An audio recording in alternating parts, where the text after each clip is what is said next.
this lesson, you will be learning about a client brief and writing a client brief. You will need to pair up with somebody else in your household.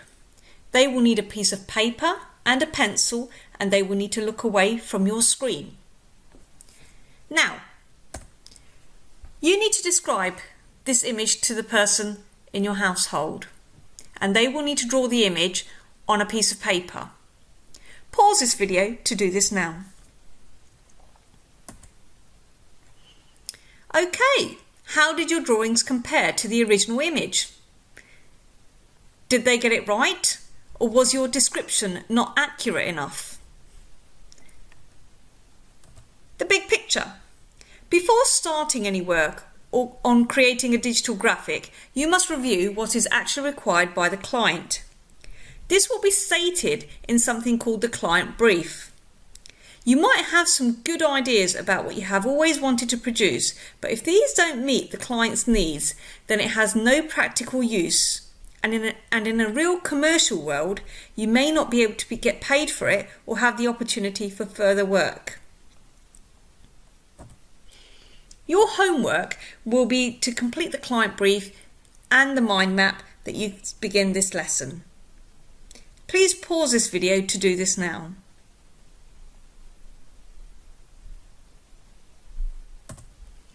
Okay, the objectives for today's lesson are to understand why client requirements will be set for a project, to be able to interpret some client requirements and write a client brief. Some of the key words that you'll be learning about are client and requirements.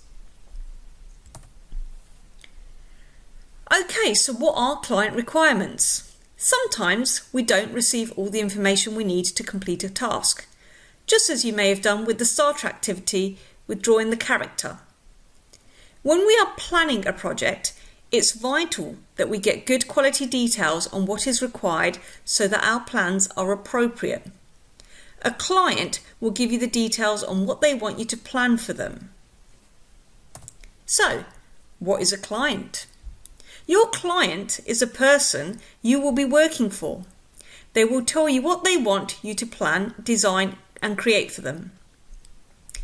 The client will set out requirements that they want you to follow when you plan the project on things like the purpose, so the point of the project, the theme, any styles that they would like you to use, the genre of the project, and any information and content they would like you to include. So, you're going to be writing a client brief based on this scenario. Your client, a game publisher called New Computer Games, is releasing a computer game called Time Chaser, aimed at 14 to 16-year-olds and priced at £29.99. In the game, the player can travel through time using doorways which are open for a limited period of time. The player has a special time watch to help them find the doorways. New Computer Games plan to promote this game through an advertisement in a magazine, which is available in print and in an online format. This should be created as a digital graphic and should include a range of appropriate text and images to make it suitable as an advertisement for the game.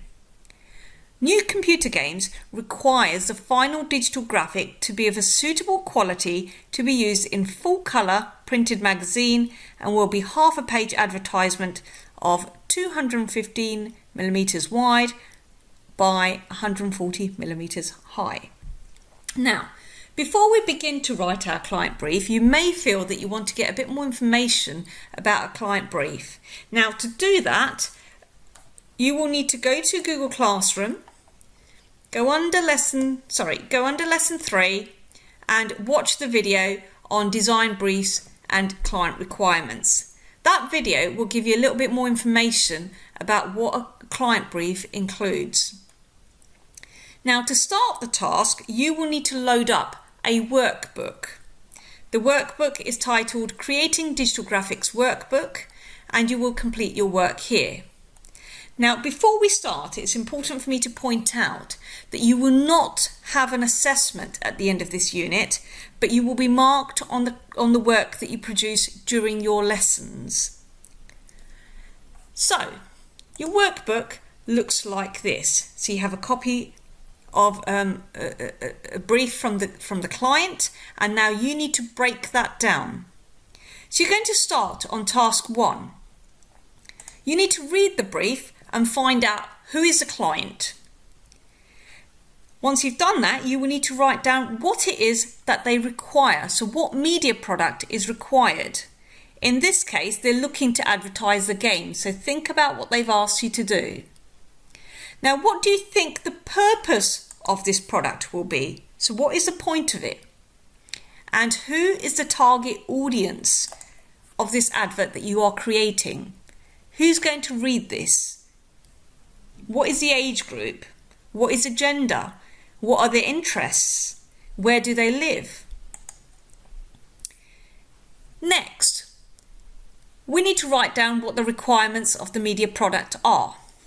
Now, you may need to go back to the brief on this slide here and dig out all the key information that you actually need to include in this advert and include it here.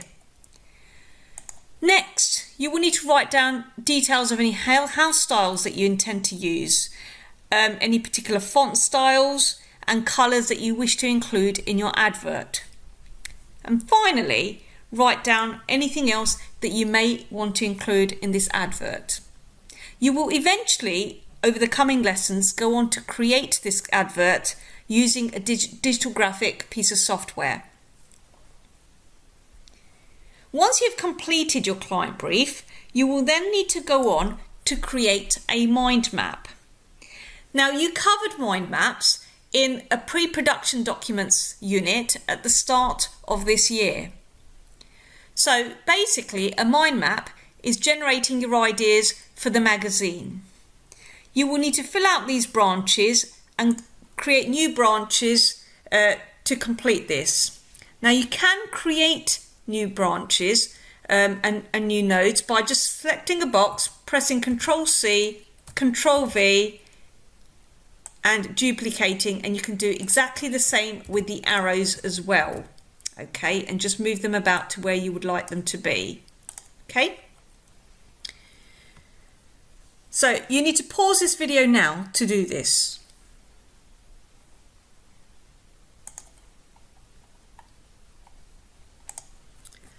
Okay, finally, if you've not finished that task, you will need to complete that for homework.